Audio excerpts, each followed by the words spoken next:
नमस्कार। मैं महबूब आलम, प्रवक्ता बीएड पाठ्यक्रम। आप सभी का राम गुलाम राय यूट्यूब चैनल पे स्वागत है। पिछले वीडियो में हम लोग शिक्षण के सिद्धांत के बारे में अध्ययन किया था और शिक्षण के सिद्धांतों को जानने की कोशिश किया गया था। आज के वीडियो में हम लोग संप्रेषण क्या है और संप्रेषण की विशेषताएं क्या है का अध्ययन करेंगे। संप्रेषण शिक्षण प्रक्रिया की रीढ़ की हड्डी मानी जाती है। संप्रेषण के माध्यम से ही एक शिक्षक अपने छात्रों के बीच उपस्थित होता है और अपनी विचारों, भावनाओं और संवेगों को छात्रों तक पहुंचाने का कार्य करता है।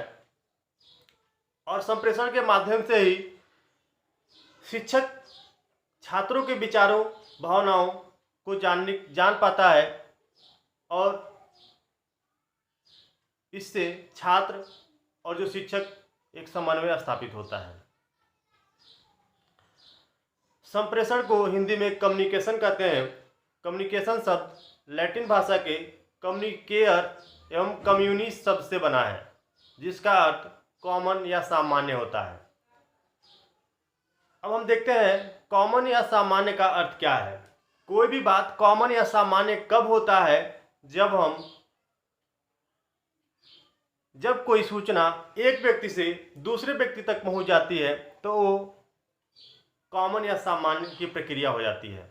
यानी कि एक व्यक्ति से दूसरे व्यक्ति तक सूचनाओं को प्रेषित कर देना या पहुंचा देना, ये विचारों या भावनाओं को दूसरे व्यक्ति तक सूचित कर देना और दूसरे व्यक्ति द्वारा उसे उसी रूप में ग्रहण कर लेना, ये कॉमन या सामान्य की प्रक्रिया है। और ये जो कॉमन या सामान्य की प्रक्रिया है, ये दो या दो से अधिक व्यक्तियों के बीच समन्वय स्थापित करने का कार्य करता है। यानी जो कम्युनिकेशन होता है, दो या दो से अधिक व्यक्तियों के बीच विचारों, भावनाओं या संवेगों के हस्तांतरण के माध्यम से समन्वय स्थापित करने का कार्य करता है। संप्रेषण शब्द दो शब्दों के योग से बना है। हिंदी का संप्रेषण शब्द दो शब्दों के योग से बना है, सम धन प्रेषण। सम का अर्थ होता है समान रूप से और प्रेषण का अर्थ होता है भेजना। यानी कि समान रूप से भेजने वाली प्रक्रिया या समान रूप से आयोजित होने वाली प्रक्रिया। यानी कि इसका तात्पर्य है विचारों, भावनाओं को समान रूप से प्रेषित करना। यानी कि जिस प्रकार से भेजा जाता है उसी प्रकार से उसे ग्रहण करना और जो सेंडर है उसको सूचित करना कि हमें आपकी सूचनाएं उसी रूप में मिली है जिस रूप में आपने हमें भेजा है। अब देखते हैं कुछ परिभाषाओं के माध्यम से, जिसमें एंडरसन की परिभाषा को हम लेंगे। एंडरसन के अनुसार संप्रेषण एक गत्यात्मक प्रक्रिया है जिसमें एक व्यक्ति दूसरे व्यक्ति के विचारों, भावनाओं, संवेगों को शब्दों, संकेतों इत्यादि के माध्यम से प्रत्यक्ष या अप्रत्यक्ष रूप से प्रभावित होता है। यानी कि संप्रेषण एक गत्यात्मक प्रक्रिया है जिसमें एक व्यक्ति के विचार, भावनाएं दूसरे व्यक्ति के विचार, भावनाओं को प्रत्यक्ष या अप्रत्यक्ष रूप से प्रभावित करने का कार्य करता है। ये एंडरसन की परिभाषा के अनुसार है। एक परिभाषा है जॉर्ज टेरी के अनुसार, संचार दो या दो से अधिक व्यक्तियों द्वारा तथ्यों, विचारों, समझ का आदान प्रदान की प्रक्रिया है। जॉर्ज टेरी के अनुसार संप्रेषण दो या दो से अधिक व्यक्तियों के बीच तथ्यों, विचारों एवं समझ तथा भावनाओं का आदान प्रदान करने की एक प्रक्रिया है।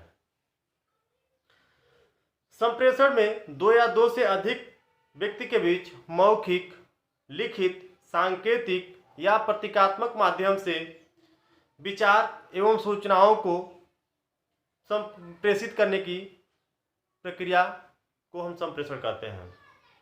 संप्रेषण में संदेश का होना अति आवश्यक है। बगैर संदेश के हम संप्रेषण कार्य नहीं कर सकते हैं। आइए अब हम लोग संप्रेषण की विशेषताओं के बारे में अध्ययन करेंगे।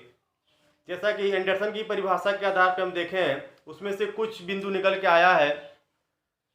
संप्रेषण में दो या दो से अधिक व्यक्ति होंगे। संप्रेषण एक प्रत्यक्ष एवं अप्रत्यक्ष रूप से होने वाली प्रक्रिया है। इसमें विचारों का, भावनाओं का आदान प्रदान होता है। संप्रेषण एक गत्यात्मक प्रक्रिया है और शब्दों, संकेतों के माध्यम या चिन्हों के माध्यम से विचारों, भावनाओं को आदान प्रदान किया जाता है। एक एक करके हम विशेषताओं का अध्ययन करेंगे। सर्वप्रथम हम संप्रेषण की विशेषताओं में पहला देखेंगे, संप्रेषण में दो या दो से अधिक व्यक्ति का होना जरूरी है। संप्रेषण में दो या दो से अधिक व्यक्ति का होना जरूरी है। दो या दो से अधिक व्यक्ति उपस्थित होते हैं संप्रेषण की प्रक्रिया में और अपनी विचारों और भावनाओं को हस्तांतरित करने का कार्य करते हैं। संप्रेषण एक उद्देश्यपूर्ण प्रक्रिया है। संप्रेषण एक उद्देश्यपूर्ण प्रक्रिया है। बगैर उद्देश्य के हम कोई कार्य नहीं करते हैं। ठीक उसी प्रकार संप्रेषण भी उद्देश्य विहीन नहीं है, यानी कि संप्रेषण में उद्देश्य का होना सबसे जरूरी है। यानी कि जब उद्देश्य रहेगा तब रहता है, तभी हम एक व्यक्ति से हम वार्तालाप, दूसरे व्यक्ति से वार्तालाप करते हैं और अपनी विचारों, भावनाओं को साझा करने की कोशिश करते हैं या उसकी विचारों, भावनाओं को हम जानने की कोशिश करते हैं। दूसरा, विचारों, भावनाओं का आदान प्रदान होता है। संप्रेषण एक ऐसी प्रक्रिया है जिसमें विचारों, भावनाओं का आदान प्रदान होता है। संप्रेषण में एक व्यक्ति के विचार, भावनाएं दूसरे व्यक्ति के विचार, भावनाओं को प्रभावित करती हैं और दूसरे व्यक्ति के विचार, भावनाएं चाहे अनचाहे पहले व्यक्ति को प्रभावित करने का कार्य करता है। अगला, संप्रेषण आपसी समझ पर आधारित होता है। संप्रेषण एक ऐसी प्रक्रिया है जिसमें आपसी समझ पर आधारित होता है।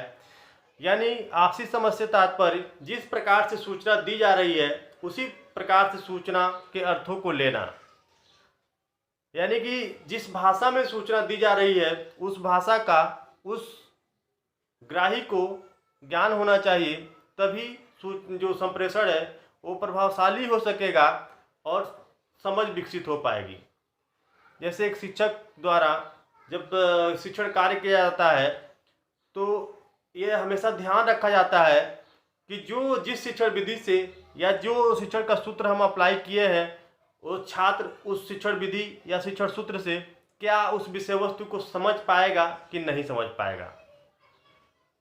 तो संप्रेषण में आपसी समझ निहित होता है और इन्हीं आपसी समझ के आधार पे जो संप्रेषण होता है वो प्रभावशाली होता है। और प्रभावशाली संप्रेषण कब होता है, यानी कि जो ग्राही होता है, जो सेंडर होता है, उसकी सूचना को उसी रूप में ले लेता है तो जो उसके बाद से समझ जाता है। तो ये जो प्रक्रिया होती है ये आपसी समझ की प्रक्रिया होती है और यही संचार, प्रभावशाली संचार कहलाता है। अगला, संप्रेषण प्रत्यक्ष या अप्रत्यक्ष रूप से होने वाली प्रक्रिया है। संप्रेषण प्रत्यक्ष एवं अप्रत्यक्ष रूप से होने वाली प्रक्रिया है। यानी कि संप्रेषण प्रत्यक्ष भी हो सकता है और अप्रत्यक्ष भी हो सकता है। संप्रेषण की जो प्रत्यक्ष प्रक्रिया है उससे तात्पर्य संप्रेषण में जब दो या दो से अधिक व्यक्ति एक दूसरे को प्रत्यक्ष रूप से या आमने सामने, फेस टू फेस जब इंटरेक्ट करते हैं या अपनी विचारों, भावनाओं को एक दूसरे से शेयर करने की जो कोशिश करते हैं, तो ये जो कम्युनिकेशन होता है, ये जो संप्रेषण होता है वो प्रत्यक्ष संप्रेषण कहलाता है। और अप्रत्यक्ष संप्रेषण वो संप्रेषण होता है जिसमें एक व्यक्ति की सूचनाओं का दूसरे व्यक्ति के